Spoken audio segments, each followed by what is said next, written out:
فَذَكِّرْ إِنَّمَا أَنْتَ مُذَكِّرْ لَسْتَ عَلَيْهِمْ بِمُسَيْطِرٍ. Just remind them, for your duty is only to remind them. You are not to force them. After a citation of arguments to substantiate the warnings sounded by the Qur'an, the discourse shifts and addresses the Prophet Muhammad sallallahu alaihi wasallam.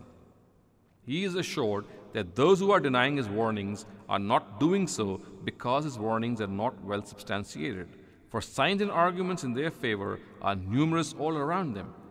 The fact of the matter is that they are of benefit only to those who have fear of God.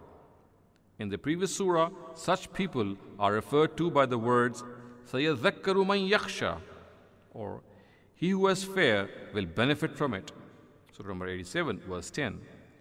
As far as people whose hearts have hardened are concerned, they will not be able to benefit from these signs. In the previous surah, they are referred to by the words وَيَتَجَنَّبُهَا الْأَشْقَى, or and the wretched will evade it. The implication is that the Prophet Muhammad ﷺ should continue to preach and remind them irrespective of the consequences, and rest assured that his responsibility is only to preach and remind people. It is not his responsibility that he should necessarily be able to make them accept faith.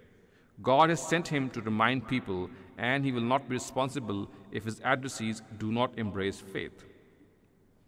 إِلَّا مَنْ تَوَلَّى وَكَفَرَ فَيُعَذِّبُهُ اللَّهُ الْعَذَابَ الْأَكْبَرَ. As for he who turns away and denies, God will punish him gravely.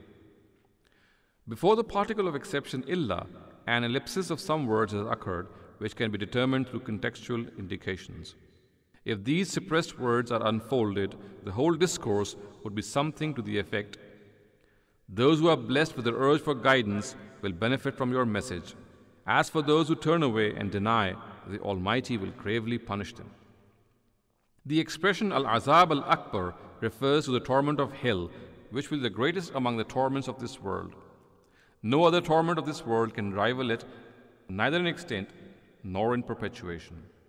In the previous surah, this torment is called An-Nar al-Kubra, or the Great Fire. However, there is no difference in meaning between the two. Inna ilayna iyabahum, thumma inna alayna hisabahum. Indeed, to us will they return, then it is upon us to call them to account. The implication of these verses is that no one should make the mistake of thinking that what has been said above is merely a threat. On the contrary, it is an indubitable reality.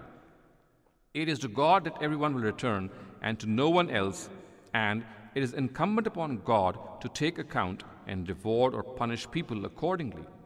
If the Almighty does not do so, then this will mean that this world is merely a playground of children and a meaningless and purposeless creation, whereas the fact of the matter is that its creator does nothing which is bereft of wisdom. With the blessing of God, I come to the end of the tafsir of this surah. وَهُوَ الْمُوَفِّقُ لِلْخَيْرِ وَالسَّدَادِ, or it is only He who impels a person to virtue and to what is right. Lahore, 11th November 1979 AD, 20th Zulhijjah 1399 AH.